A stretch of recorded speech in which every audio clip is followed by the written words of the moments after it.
오정희의 단편소설 중국인 거리는 초등학교 3학년서부터 6학년 될 때까지 한 소녀의 성장 과정을 그린 단편소설인데, 북성동 중국인 거리서부터 인천항, 그리고 자유공원, 다시 홍해문, 그리고 해안성당, 답동성당, 신초등학교 애관극장, 요것들이 다 그 소설의 무대입니다. 그래서 한 소녀의 섬세한 내면의 변화를 그렇게 묘사된 소설의 문장을 따라서 함께 그 현장을 직접 탐방하면서 설명하고 그 지형 건물들 등등의 변화 등등을 함께 토론도 하고 잠깐 이런 시간이 될 것입니다.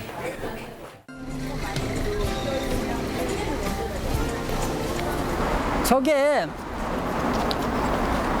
일제시대 때 건립 땐 인천 우정국, 현재 인천 우체국인데 저것도 매우 아름다운 화강암 대리석 건물입니다. 그러니까 이쪽 저걸 기점으로 오정희는 인천역에서부터 여기까지 걸어온 거야. 이렇게 걸어온 거죠. 그리고 제가 인천에서 태어나서 여태까지 여기서 빌빌대고 있는데 뭐가 변한 게 없어. 여기는 저 건물만 뭐 이렇게 저 리모델링 되고 그렇지 높낮이도 변한 게 없어요. 그러나 한국 근현대사를 그냥 관통하는 데가 인천이에요. 여기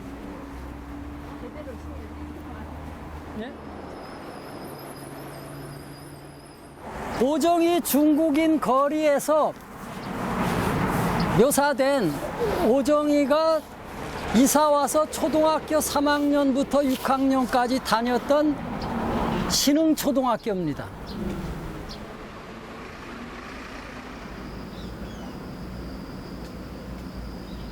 답동성당은 우리나라 사적이고 문화재고, 오정희 중국인 거리에서는 소녀라의 엄마가 매기가 이제 죽었을 적에 성당 고아원에 보내진다 이랬는데, 전후 전쟁 전부터 여기는 제 어릴 때도 그리고 지금도 고아들을 이렇게 받고 돌보는 시설이 있습니다. 그리고 여기 종소리는 자유공원 저 너머까지 들리고, 물론 오정희 소설 속에 묘사된 자유공원 뒤편에 성당의 종소리는 이 종소리가 아니에요. 그거는 해안성당입니다. 이따가 거기를 갈지는 모르는데, 그 해안성당은 전후에 화교들을 위해서, 거기 화교들이 엄청 많았으니까 화교들 성당이에요 원래.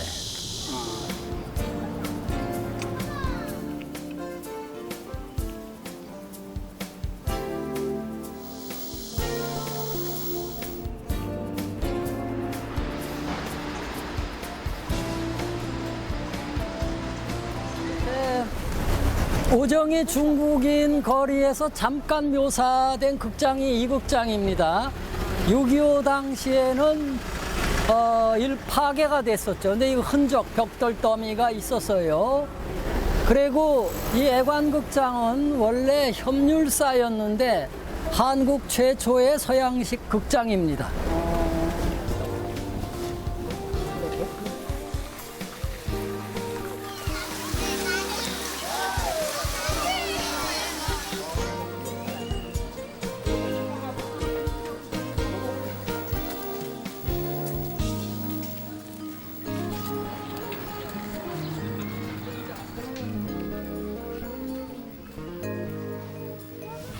여기는 아까 어떤 분께서 질문하셨는데 이게 개항장이냐. 여기 개항장 중요한 곳이죠. 여기가 일제가 원래 일본 사람들은 동공원이라고 불렀어요. 서공원, 동공원. 그러다가 7개국 조계지가 형성되니까 이름이 만국공원이었습니다. 다른 여담 같지만 이제 그 초등학교 3학년 내지 6학년에 소녀 오정이로 볼 적에는 어디까지 올라간 거냐면 여기까지 올라간 거지, 여기. 요런데. 그러면 이런 게 탁 나무가 짧고 그러니까 서해가 내려다 봤죠. 이렇게 봤고, 그리고 소설 속에서는 요 뒤편 숲이라고 그랬습니다. 그러니까 이게 앞이니까 뒤편 숲은 저쪽이었는데 원래 지금 여기 새들 이렇게 우리가 있지만 숲이 좀 더 어렸을 때는 우거졌었어요. 근데 거기에 오리나무 밑에 몇 걸음 걸리 가가지고 뭘 묻었대. 그러니까는 여기를 말합니다.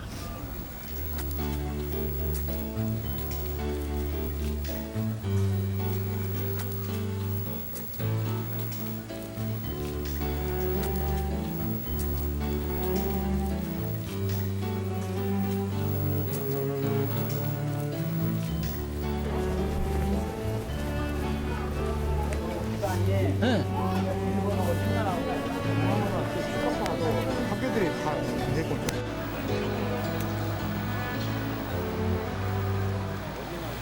근데 여기가 본격적인 차원화타운이죠. 네. 그리고 소설에 묘사된 것은 저런 지붕이 물매가 밭고 물매가 짧다고 그랬어요. 지붕이 밭이다. 그것은 경사가 좀 급하다. 이런 지붕들이 여기 말고도 또 진짜 본격적으로 이쪽에 있습니다.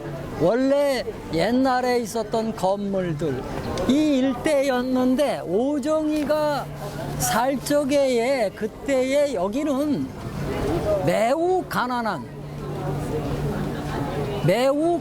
그리고 요 북성동 저쪽에는 죄송한 얘기지만 요즘은 그런 용어를 안 쓰지만 문둥이 굴이 있었어요. 문둥이 굴은 외곽에 있잖아. 그러한 지역이었습니다, 여기.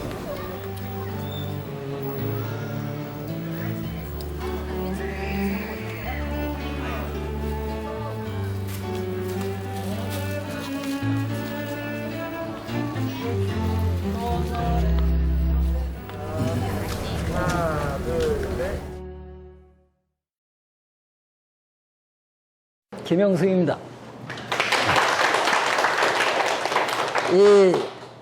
여기 강연 흐름을 위한 원고는 즉흥적으로 작성한 건데 이게 제가 컨디션이 좋을 때 작성해서 노래도 하려고 했더니 빌빌 돼가지고 좌우지간 그런데 원군이 안 맞아. 이 근대 개항장입니다. 이 개념 정의를 하고 장인데 이 장이라는 거 필드 이것은 주로 일본인들이 갖다 많이 붙이는 겁니다. 원래 그러니까 뭐 여기도 노래에도 나오지만 우리는 술집 대게 그랬지만 일제시대는 주장이라고도 많이 했고 그랬어요.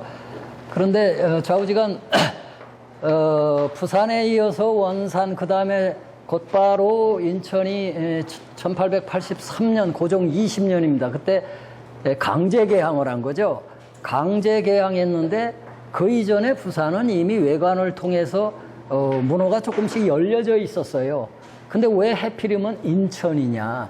여러 가지 입지 조건 때문에 그 이전에도 여기 잠깐 언급이 되지만 예를 들어서 독일인 들의 그 남영균 그 분묘를 도굴한다든가 계속 약을 올리고 프랑스 함대가 와가지고 병인 양요 이런 걸 일으키고 강화도에서 초지진 공격을 당하고 또 이제 심지어는 1886년 미국 상선입니다. 붉은 팔로곤 배죠.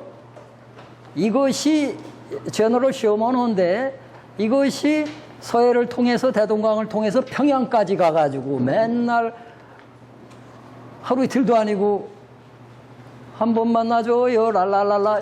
자꾸 이러니까는 안 된다. 돌아가십시오. 안 돼요. 그런데도 자꾸 그러니까는 어떻게 한 거죠?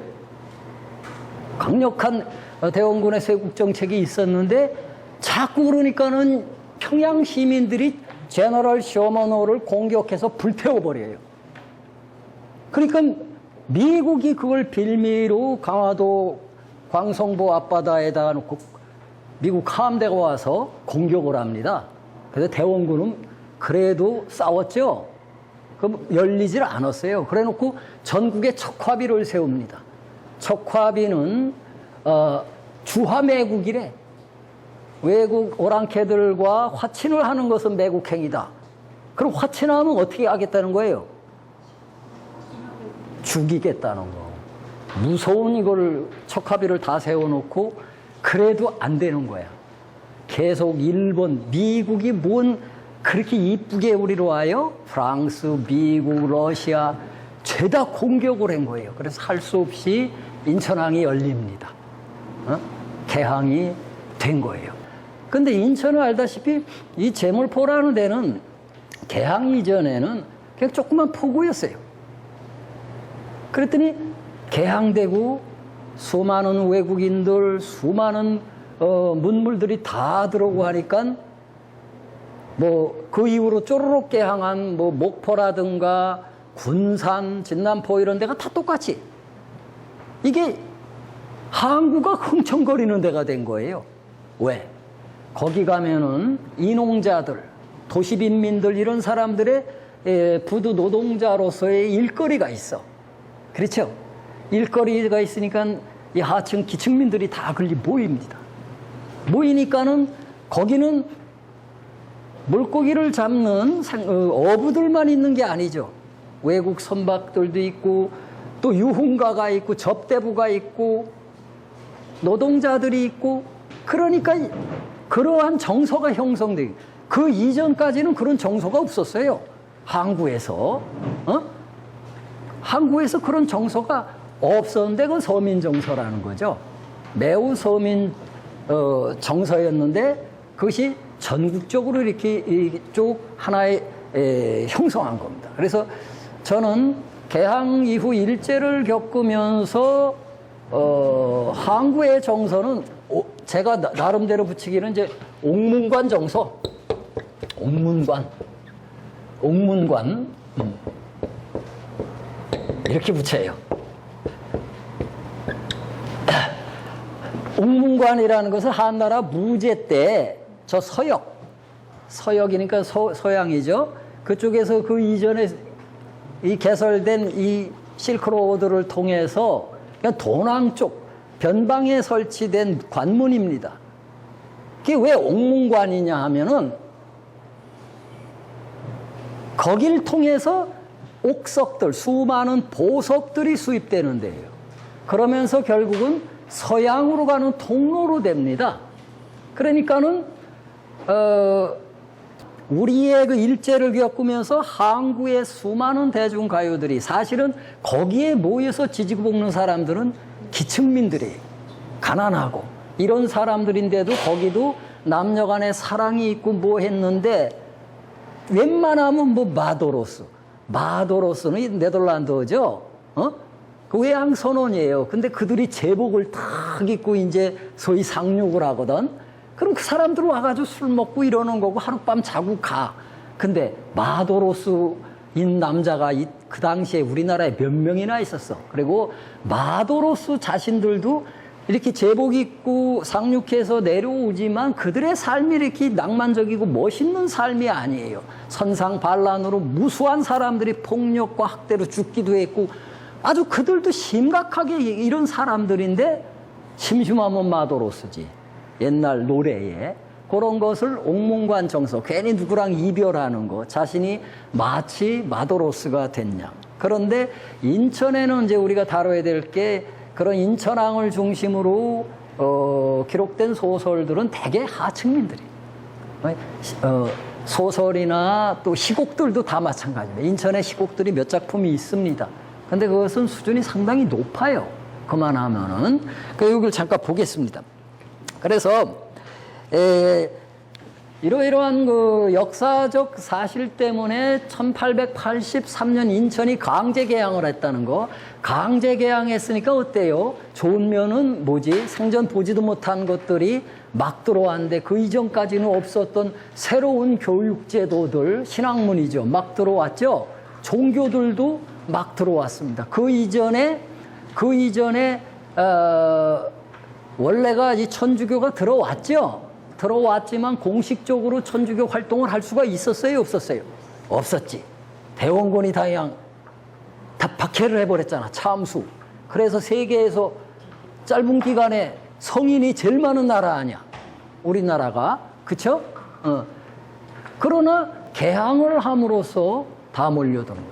교육제도, 또 의료제도도,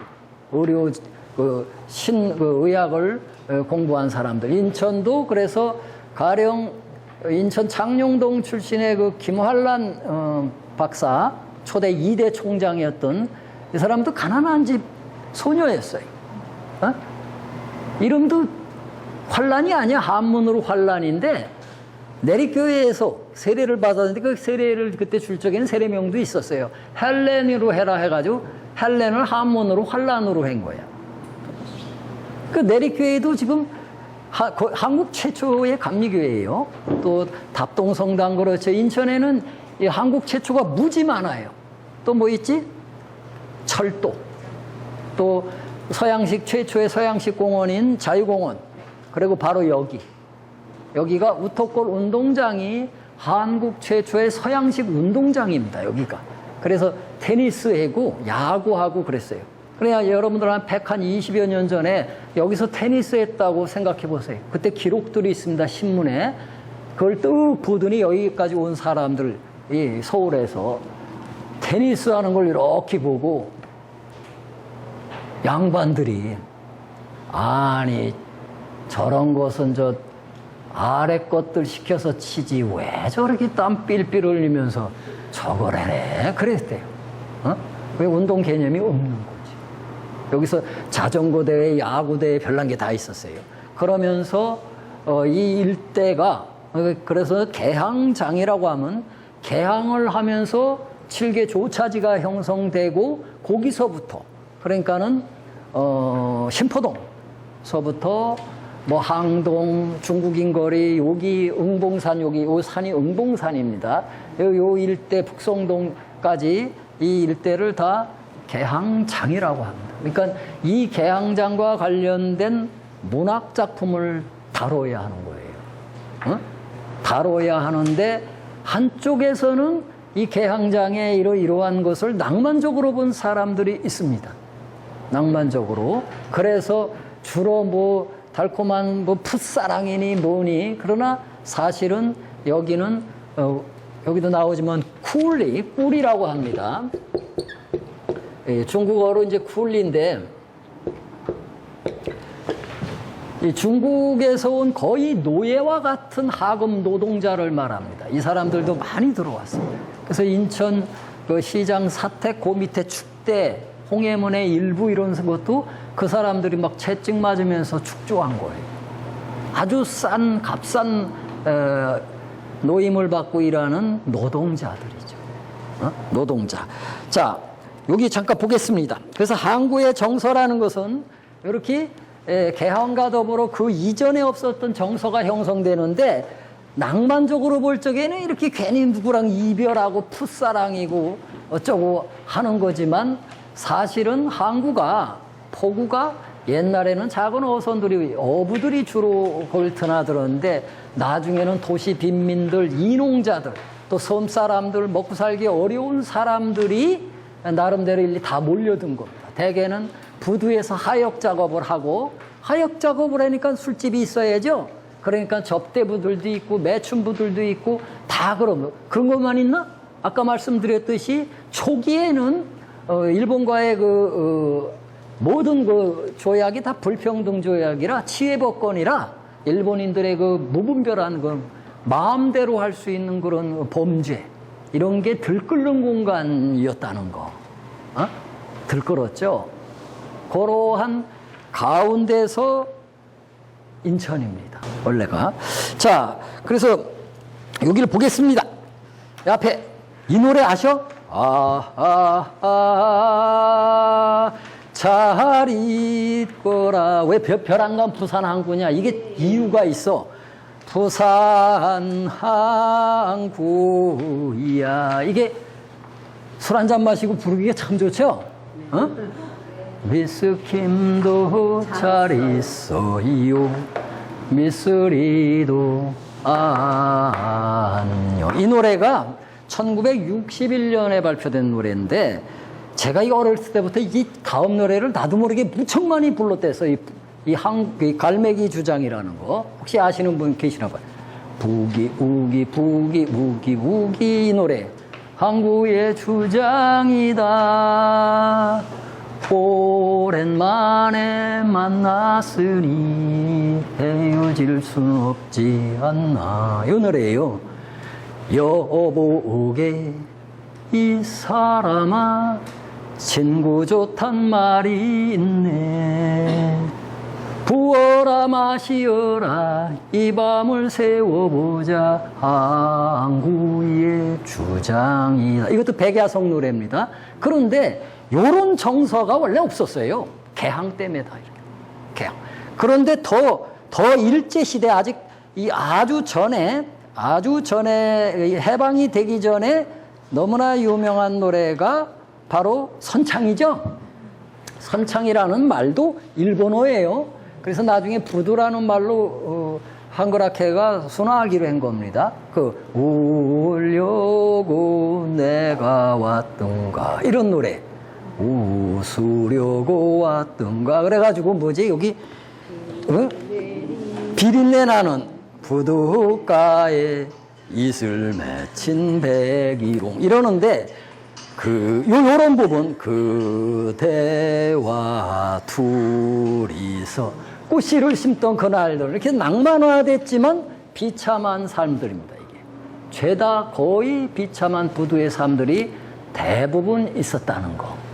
그래서 여기서부터 이제 문학 강의에 들어간다. 개항장 문학에 특히 이 인천 그 이후에 형성된 개항장 문학. 그러니까 우리가 현대 문학을 1908년 최남선의 핵에서 소년에게가 발표된 1908년을 그냥 기점으로 삼습니다. 1910년에 한일합방이 되죠. 한일합방이 됐다는 건 뭐죠? 한일합방이 됐다는 건 주권이 없는 거예요. 외교권도 없고 아무것도 없는 겁니다. 쉽게 얘기하면 일본이에요. 일본. 그때서부터는. 일본이죠? 그때 그런 상황이었는데 그러나 아이러니컬하게도 우리나라의 국권을 빼앗아간 일본을 통해서 또 문학은 또 다 들어왔지. 서양 문학인데 일본을 통해서 들어온 거예요. 김수영은 그런 고백을 시에도 많이 씁니다. 우리나라 말보다 일본 말을 먼저 배웠고 그 다음에 영어가 익숙해졌는데 여러 차례 언어에 이민을 해버린 나 같은 놈이라고 자학을 해요. 그러한 특수한 지역에 여기가 놓여 있습니다. 여기 인천이. 자, 그래서 대개 이 개항장 문학의 인천의 문학의 특별한 또 나눈다면 두 가지로 대별이 됩니다. 하나는 이제 가난과 또 어떤 사회 구조의 모순 이런 것에 관심이 있는 작가들. 그것과 또 하나는 좀 낭만성이에요. 그죠? 바다 같은 것도 멋있고 관계없이 그런 것을 소위 말해서 모더니스트라고 합니다.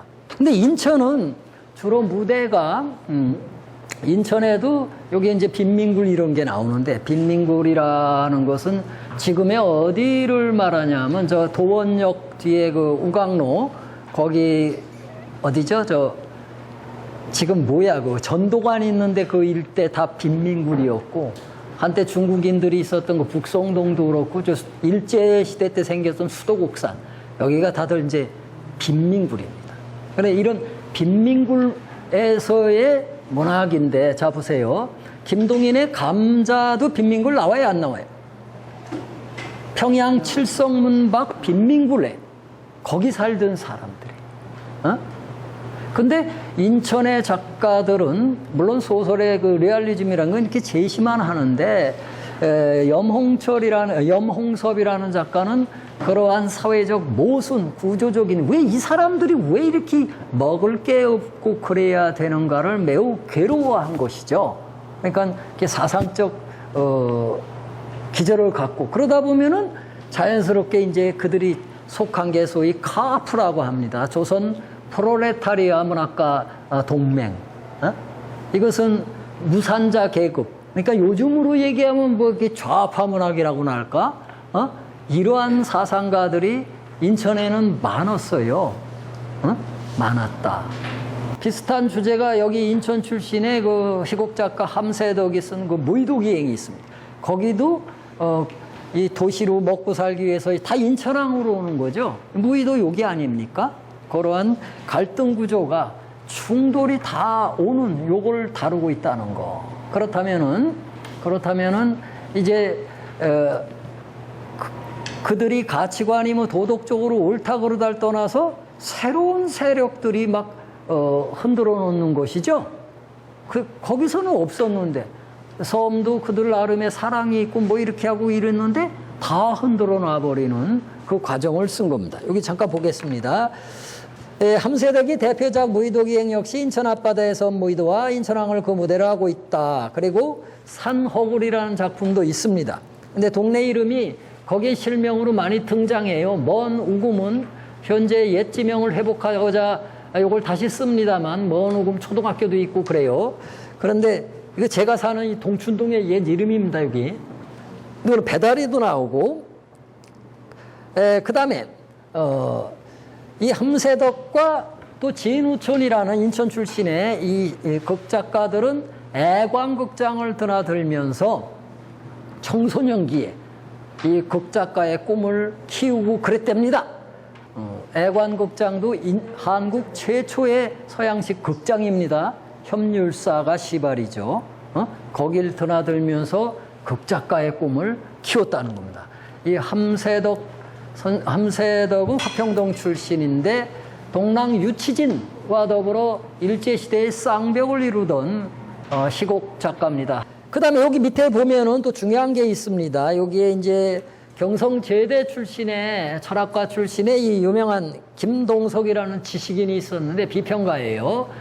이 사람의 이제 수필 월미도가 있습니다. 근데 그 당시 월미도는 일본인들이 거기를 새롭게 개발을 합니다. 그래가지고 월미 조탕이 그때부터 있으니 바닷물을 끌어들여서 끓여가지고 목욕탕 되고 그 옛날에 무슨 풀장이 있어. 근데 거기 풀장에 가가지고 이게 뭐 할 수 있는 사람은 소수의 선택된 사람이겠죠.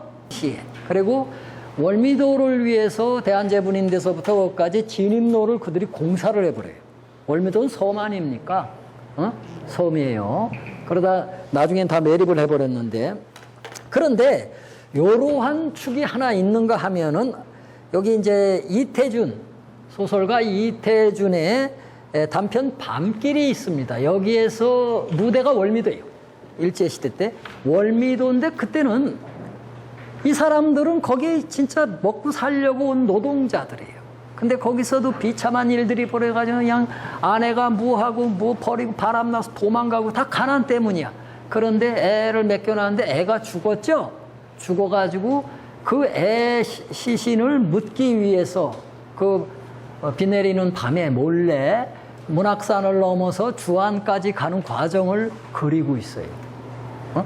그거는 또 다른 세계를 보여주고 있는 거. 요 정도고 이제 남녀 간의 사랑을 스쳐 지나가는 걸로 가탁한다고 그래요. 가탁.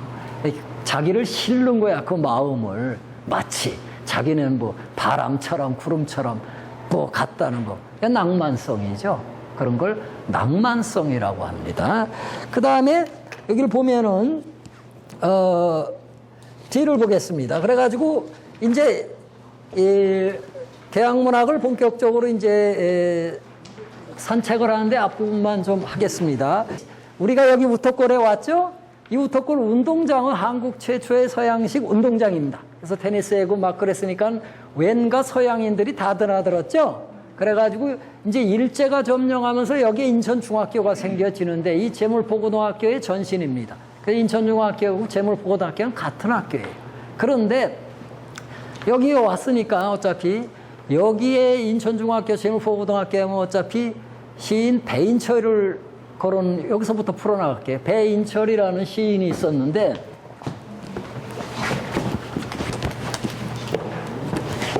배인철은 이게 이제 보면은 1900 몇 년생이야. 이게 21년인가? 일본 니혼대 영문과 출신인데 여기 영어 선생님이었어요. 영어 교사였고 그리고 부유한 집안의 출신이고 권투 선수였어요. 실제로 일본에서 권투를 했습니다. 그러니까 엄청난 잘생겼고 키도 크고 어마어마하게 큰 사람이었는데 흑인시로 유명합니다. 흑인을 불쌍히 여기고 그러한 흑인시로 유명한데 여기 보면은 1947년 5월 10일 오후 6시 30분 이건 동아일보에 난 거예요. 여러 신문에 다 냈지. 남산에서 데이트 도중에 총성이 울립니다. 에? 근데 미모의 이화여전 영문과 출신의 김현경이라는 여자하고 데이트 도중에 죽어요. 그런데 여기 보세요. 한 발은 머리를 관통해서 이 배인철은 적사합니다. 또 한 발은 여자는 옆구리 관통상을 입어요. 그래서 세브란스를 실려간. 그 겨우 살아난 거야. 옆구리 관통상.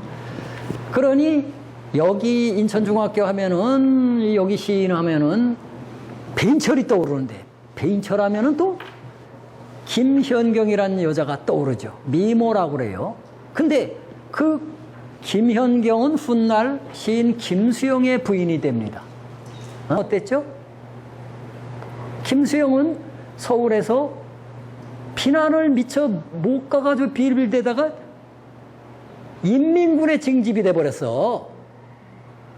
그래서 졸지에 인민군이 돼가지고 여기 남부전선으로 갔다가 다시 함경도 쪽으로 올라가가지고 이행군을 만나가지고 이제 겨우 자유인이 돼가지고 내려오다가 충무로에서 경찰들한테 잡혔는데 너 빨갱이 맞다 해가지고 즉각 어디로 갔어요?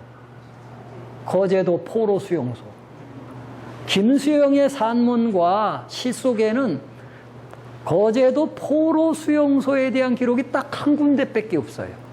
어느 날 고궁을 나오면서라는 작품 속에 거기서 간호부들하고 이 꺼지나 접고 있고 그러니까 간호사가 간호원이지 남자가 뭐 이런 일을 하냐고. 근데 김수영은 거기 있는 동안에 거기는 친공포로가 있고 반공포로가 있어서 하룻밤 자고를 하면 암살, 죽이고 이러니까 너무 무섭고 공포에 질려가지고 자기가 자기 생리를 6개를 뽑았대요. 생리빨을. 그러니까 거기를 기억하기도 싫은 거야. 기억하기도 싫어요. 그런데 거기에 3년, 거의 3년이죠. 거기다 오니까는 이제 반공포로라고 석방이 됐는데 그래도 그때만 해도 또 석방을 해놓고도 또 이게 거기 인민군이었다 그러면 이게 뭐 잘 취직을 시켜줘? 이게. 그러니까 또 이건 제가 무슨 야담이나 말하는 거 아니에요. 이 박인환하고는 5살 차이가 있지만 박인환 시인 박인환은 옛날에 호적이 그래가지고 좀 동갑 비슷한 나이 친구였어요. 근데 포로 수용소에 있는 동안에 이것도 박인환하고 이것도 있어. 응? 정말로. 그러한 상처. 그러니까 박인환은 뭐 인천에 와가지고, 왜냐하면 그때도 어디 가까운 데 바닷가 놀러 갈 데가 어디 있어. 월미도나 이런 데 와가지고 회 먹고 그랬을 거 아니야. 박인환 같은 인물은 그거 많이 했을 거예요. 그래서 마도로스 뭐 외항 뭐 이거 했는데 김수영은 인천에 대해 쓴 게 하나도 없어요. 김수영한테는 여기 재물포고등학교도 상처일까 아닐까? 상처죠? 인천 상륙작전도 상처고, 자기 마누라 여기 관통상당한 그거 보면은 생각 나갔어, 안 나갔어? 게다가 이 국가적인 시책 이런 것 때문에 그냥 빨갱이로 몰려가지고 이럴 적에 먹고 살 수가 없으니까는 설린 상고 시절에 2년 선배인 이종구라는 화백이 있어요. 엄청난 부유한 집 아들이야. 재산 가구. 그러니까는 김수영 부인이 거기를 찾아갑니다. 취직 자리를 알아보러. 갔다가 거기서 2년간 자기 선배하고 동거를 해버려요. 그럼 우리는 당연히 질문을 해야 되잖아. 그 너무나 절친한 그런 선배인 이종구가 그게 인간인가? 그렇지 않다면 김형경 여사가 거짓말을 했거나, 내가 쫓겨왔다든가 뭐 어떻게 했다든가 해가지고 2년을 거기. 그러니까 그 시아버지가 가가지고 그러면 정식 이혼 도장을 받고 와라. 근데 김수영은 알고 안 갔어요, 거기. 어느 날 찾아갔답니다. 그랬더니 가세요 그러더래. 김형경 여사가 애들이 둘이 있으니까. 그러니까 어디서 만나기로 해서 만나서는 한마디도 안 하고 가자 그랬대, 김수영. 그래가지고 다시 살았어요. 김수영도 그냥 우라가 너무 많은 사람이지. 그래서 김수영의 시편을 보면은 그 아내에 대한 상당한 그 증오심이 많이 나와요. 시나 산문에 웬만하면 예편내라고 그럽니다. 그리고 실제 일기에서는 그 당시 양산으로 그냥 기절할 만큼 마누라를 패버리는 장면도 나오고 그럽니다.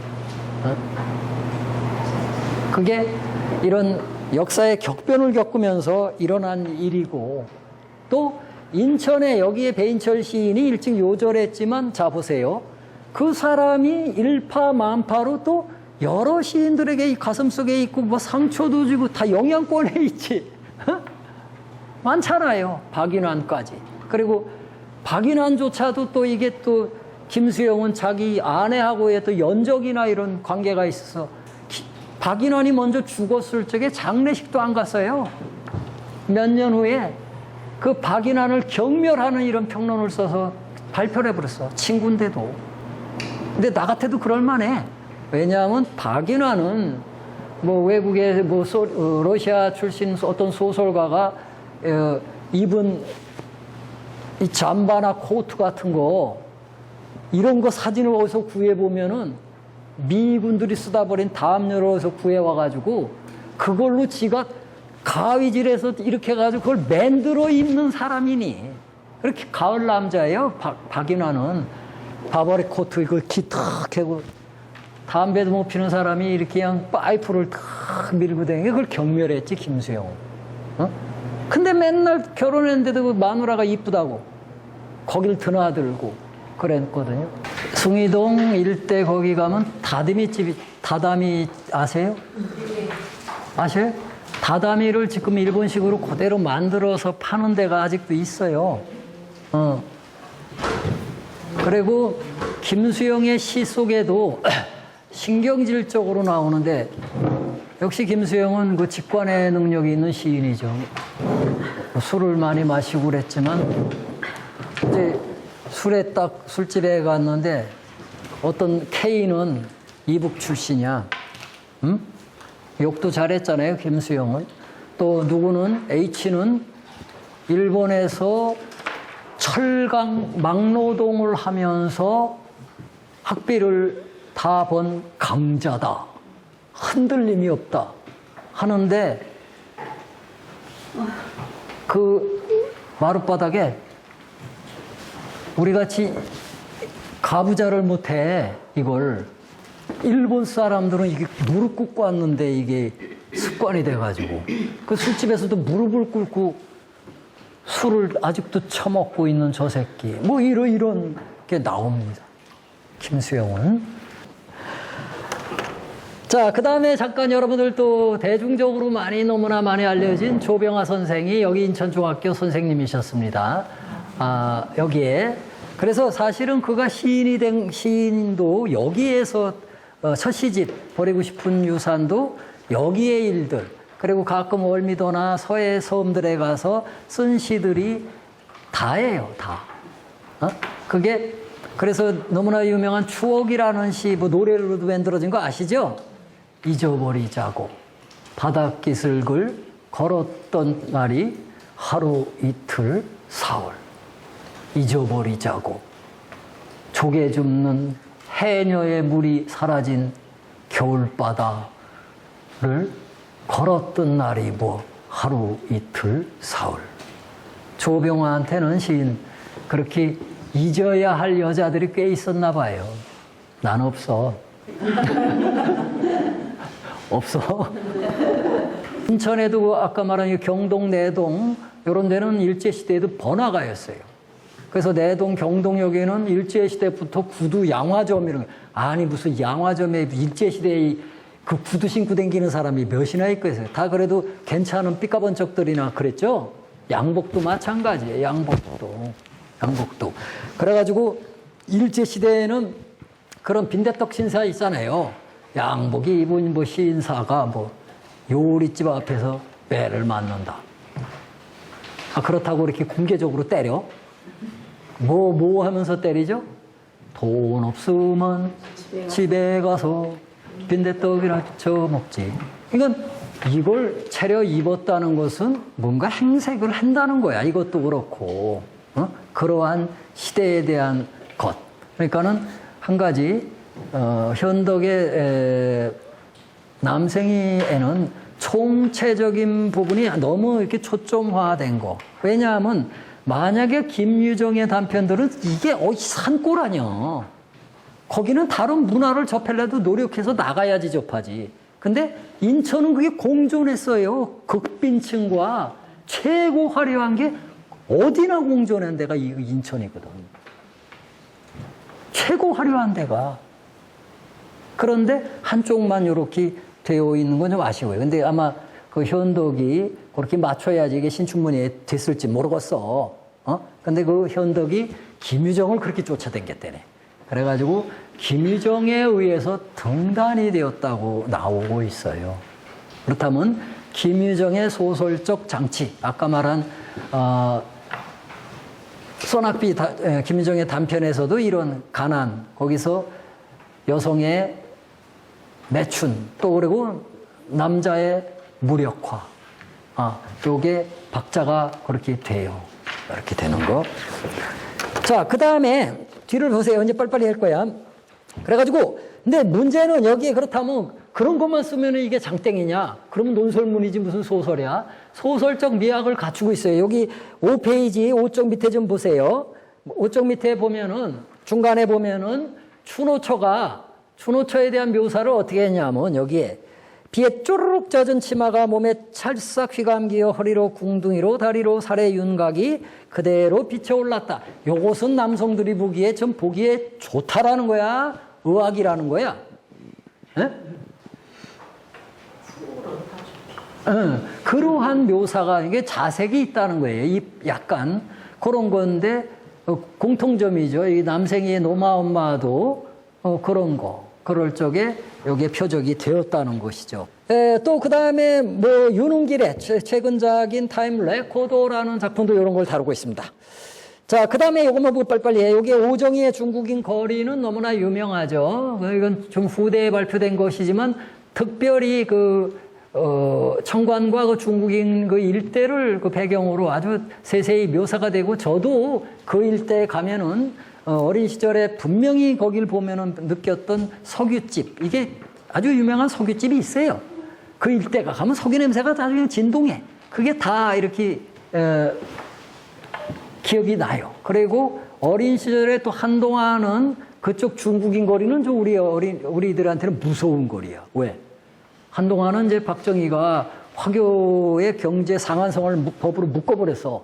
그 화교들이 막 떠나니까 거기는 시커먼 집들만 있고 목조 건물들이 좀 가면은 좀 무서워. 그러한 동네였고 그랬어요. 근데 그걸 세세하게 잘 묘사가 돼 있고 메가더 동상이니 또 다 구체적인 거기 해안 성당 화교들을 위해서 했던 해안성당 이런 것들이 다예요. 거기서 바라보는 뭐 제분공장은 바로 대한제분을 말하는 거고, 거기 인천역 거기서는 이제 애들이 뭘 해가지고 뭘 하고 바꿔 먹는다고?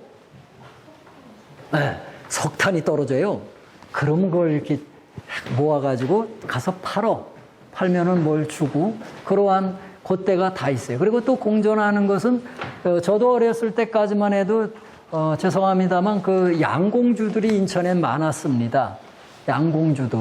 양공주들이 되게 흑인 GI들, 그러니까 흑인 병사들하고 이러다가 살해도 되고 이러는 일들이 많이 있었어요. 자, 그래가지고 여기 이제 한남철이라는 작가가 인천에 훌륭한 작가였는데 일찍 죽었습니다. 서울대 철학가를 중퇴한. 근데 동아일보 1991년 2월 21일자 신문에는 본의 아니게 저하고 같은 지면의 사진과 함께 보도가 돼서 이 인천 출신이니까 언젠가는 만나리라 했는데 돌아가셨어요. 훌륭한 작가고. 그 다음에 이제 곧 마칩니다. 가만히 있어봐. 인천 출신은 아니지만 또 다른 여기에 개항장은 아니지만 그래도 밀접한 관계가 있는 하나의 특수지역을 살았던 시인이 바로 하나운이죠. 하나운은 저 익산 출신, 이리 출신인데 그쪽인데 여기에 온 것은 여기 밀접한 관계가 있습니다. 그러니까 소록도까지 갔다가 음성 나환자 사회 복귀를 시켰어요. 그래가지고 음성 나환자는 이게 전염이 안 되잖아. 그래가지고 부평에서 그 성혜원이라는 음성 나환자 정착촌을 하면서 시를 나병으로 죽진 않았어요. 간경화로 이제 사망을 했는데, 그가 일생 자기는 문둥이다 하는 슬픔에만 빠져서 나는 문둥이요 맨날 이것만 썼다면 나는 그런 시인이라고 안 봐. 근데 그는 외롭고 슬플 때도 많고 그랬지만 때로는 봄날에는 어머니도 그리워했고 푸른 하늘, 또 심지어는 1900 몇 년도야, 인천이니까 그때 우리나라 최초로 서울에서 홀리데이 인 아이스 쇼라고 구소련의 아이스 스케이트, 피겨 스케이팅 무용단이 공연을 했었어요. 그런데 그 소녀들을 보고 그렇게 찬탄하는 그 신미적인 시를 쓰고, 그래서 나는 오히려 더 시인이 아닌가. 어떤 의미에서는 천영의 시인이죠.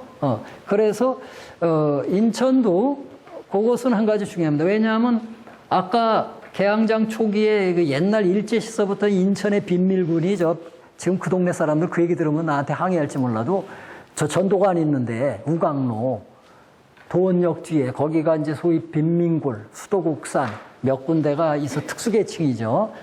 이렇게 있고 또 북성동도 마찬가지, 문둥이들도 많았고, 그런데 여기는 이제 그 후대지만 하나원 선생이 부평 십정동 일대에서 그런 특수 초원을 형성하고 그러면서도 인천을 담았다는 겁니다. 그렇다면 개항장에 언제까지 개항장이라고 해야 되냐? 그러면 어디까지라고 하냐? 그 영향권이라는 것은 앞으로도 상당히 많이 있을 수 있습니다. 왜냐하면 개항 후 7개국 조계지가 선포되고 또 곧 그건 해지가 됐거든요. 그래도 그 영향권은 계속 있거든. 계속 있어요. 자, 마지막으로 그래서 여기에 이제 서상섭 이런 게 나오는데, 서상집 이런 인천에도 그렇게 시대의 격변기를 잘 타가지고, 이 기회주의자죠. 이렇게 경제적으로 성공한 사람, 정치적으로 이런 사람들도 많이 있어요. 교육도.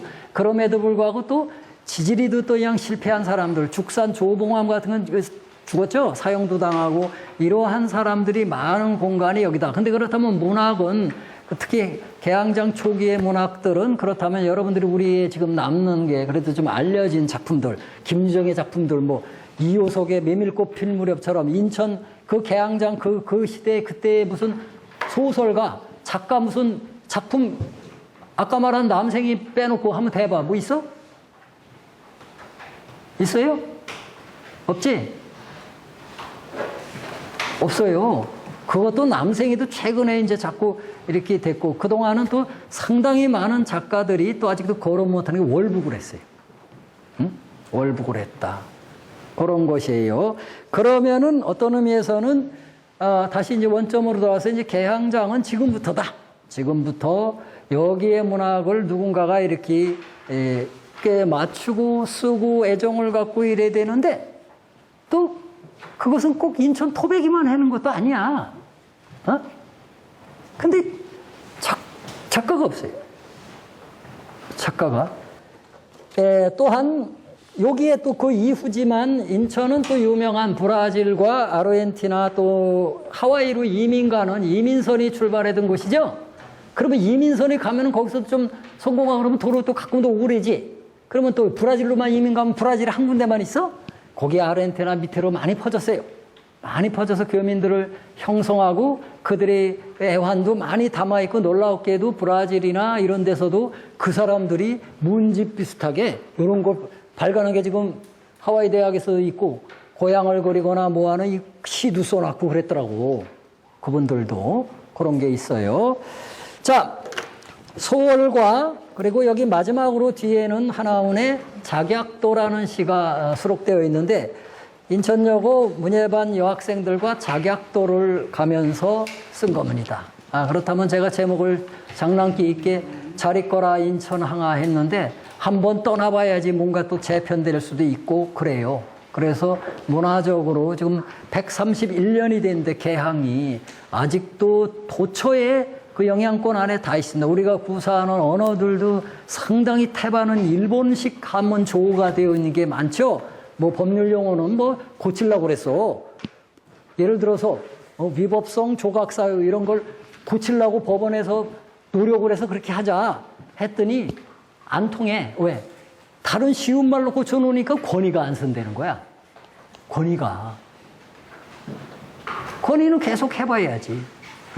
그런 인천의 수많은 지명도로의 무의도, 가령 마지막으로 무의도도 이게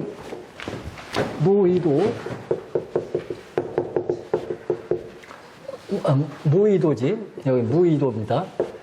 멀리서 보면 뭐 못이 춤추는 것 같다고. 이건 일본 사람들이 붙여진 그 행정 편의적인, 그러니까는 일제는 우리 조선인에게 창씨 계명도 했지만 창지 계명을 다 했어요.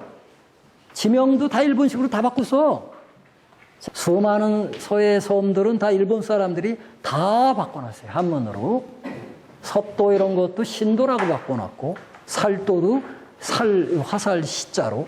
그러한 많은 것 중에 요때지만 무의도 기행은 공문서상에 무의도라고 되어 있지만 작품 속에서는 원래 우리말인 때물리 이런 게 나와요. 우리 소설가들도 상당히 많은 게 이 문장이 서구화됐어요. 서구화됐다는 것은 가령 영어만 해도 관계대명사라는 게 있어. 관계대명사를 한글식으로 번역한 듯한 말투를 소설가들은 우리나라 말인 양 쓰고 있는데 아무 변화도 하는 거지 말은. 그러나 그런 것도 소중한 옛날 언어에 그게 원류가 우리 인천에도 많이 있다라는 거. 저는 옛날에 저희 어머니가 왜 사람을 이렇게 떠다박질러? 근데 이 떠다박질러라는 게 이게 표준말이 아니라 안 나왔는데 여기 김유정 소설이나 이 현독, 남생이 이런 데는 이런 비슷한 표현들이 나오죠. 그래서 그런 것을 우리에게 던져주는 건 많다. 그런데 마지막으로 고랭이도 개항장에 인천의 문학인들이 꽤 돼요. 꽤 되는데 그렇게 거론할 만한 작품은 또 많지는 않아. 그리고 문학사적 지평에서 한국문학사에서 그들의 작품을 중요시하고 이러는 게 별로 없어요. 개항장 주변에 인천의 문학이라는 것은 개항장은 역사는 131년인데 또 신문학 또 현대문학으로 치면은 한 100여 년이죠. 100여 년 동안의 인천의 문학. 거기서 아까 김동석이니 외지 출신인들 잠깐 머무른 것 빼놓고는 또 인천에서 작품 활동을 했던 이런 작가들은 많지는 않았다 하는 거. 그러면 앞으로 그런 복원 재생하는 것은 우리의 몫이다 하는 것입니다. 강연을 마치겠습니다.